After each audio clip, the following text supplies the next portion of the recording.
Hello दोस्तों, स्वागत है आपका हमारे चैनल पर। दोस्तों, एपिक चैनल की एक सीरीज है जिसका नाम है स्टोरीज बाय रविंद्रनाथ टैगोर। इस सीरीज के एपिसोड में रविंद्रनाथ टैगोर की कुछ शॉर्ट स्टोरीज को दिखाया गया है। जिस एपिसोड की स्टोरी आज मैं आपको बताने वाला हूँ, उस एपिसोड का नाम है वफादार। यह एपिसोड रविंद्रनाथ टैगोर की खोका बाबूर प्रत्यावर्तन नाम की एक शॉर्ट स्टोरी पर बेस्ड है, जिसका इंग्लिश में मतलब होता है return of the little master. दोस्तों, स्टोरी शुरू होती है रायचरण नाम के एक छोटे बच्चे से। रायचरण एक गरीब लड़का है जो कि गांव के जमींदार के यहाँ काम करने आता है। जमींदार उससे कहता है कि रायचरण को बस एक काम करना होगा, जो कि है जमींदार के बेटे अनुकूल के साथ खेलना।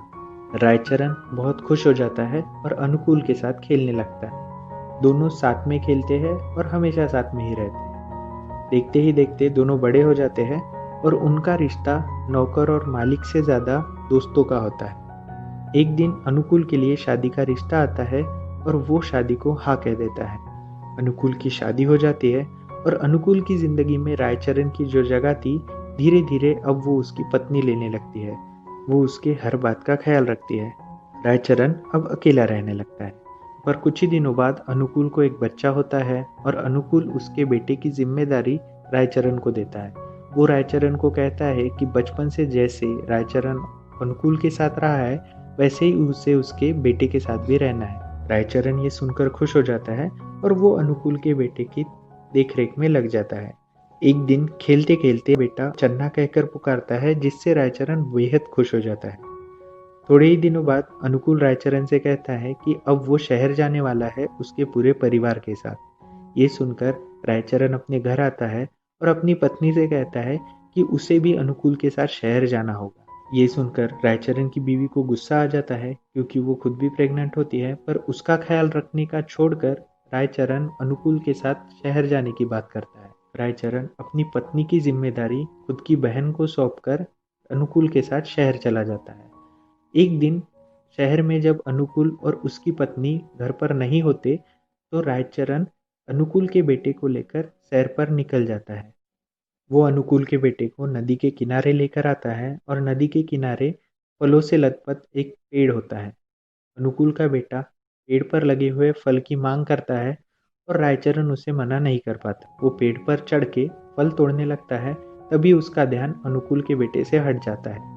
अनुकूल के बेटे की गाड़ी पलट जाती है और वो पानी में जाकर गिरता है। जब रायचरण फल तोड़कर वापस आता है, तो देखता है कि अनुकूल का बेटा गायब है। वो उसे ढूंढने की बहुत कोशिश करता है। वो पानी में भी ढूंढता है, पर उसे अनुकूल का बेटा कहीं नहीं मिलता। थोड़ी ही देर बाद रायचरण को अनुकूल की हवेली पर लाया जाता है और वो उसे बताता है कि उसकी गलती की वजह से अनुकूल का बेटा कहीं दिख नहीं रहा है। अनुकूल की पत्नी इस बात पर विश्वास नहीं करती और वो कहती है रायचरण ने ही उसके बेटे को किडनैप किया है। अनुकूल इस बात से इनकार कर देता है और वो कहता है कि वो रायचरण को बचपन से जानता है और रायचरण ऐसा कोई काम नहीं कर सकता।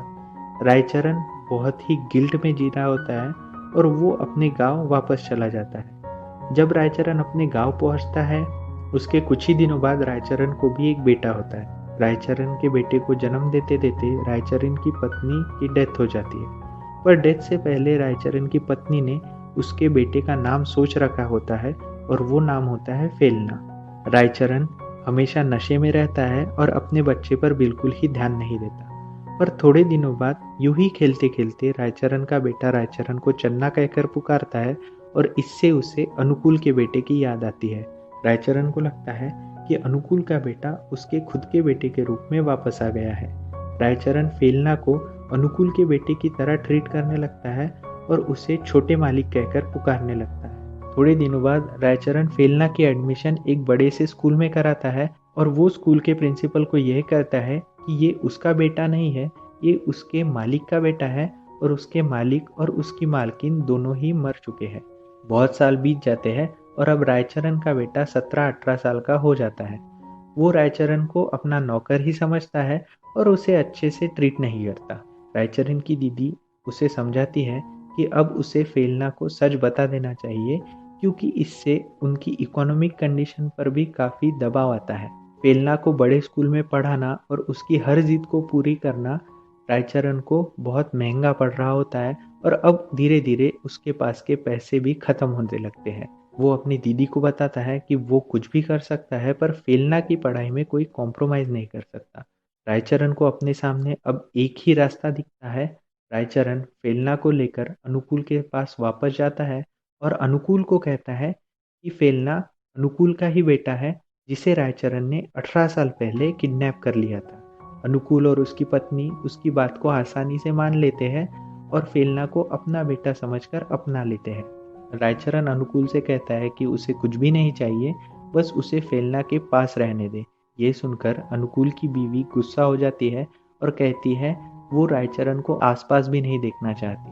अनुकूल भी उसकी बीवी के बात से राजी होता है और वो रायचरण को जाने के लिए कहता है। तभी फेलना अनुकूल से कहता है कि इतने सालों तक रायचरण ने उसका बहुत अच्छे से ध्यान रखा है और उसे कभी किसी बात की कमी नहीं महसूस होने दी। वो अनुकूल से कहता है कि रायचरण को थोड़े पैसे दे दे जिसके सहारे रायचरण अपनी बची हुई जिंदगी अच्छे से बिता सके। ये बात सुनकर रायचरण टूट जाता है।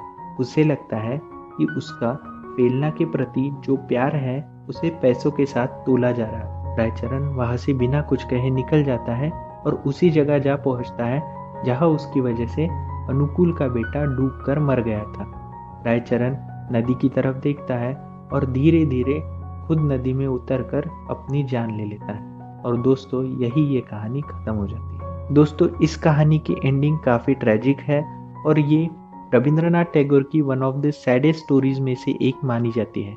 इस स्टोरी की इमोशंस काफ़ी डीप और डिटेल्ड है। दोस्तों इसी स्टोरी पर बेस्ड ZEE5 पर कुछ ही दिनों पहले एक मूवी आई है जिसका नाम है दरबान। तो दोस्तों ये था आज का वीडियो।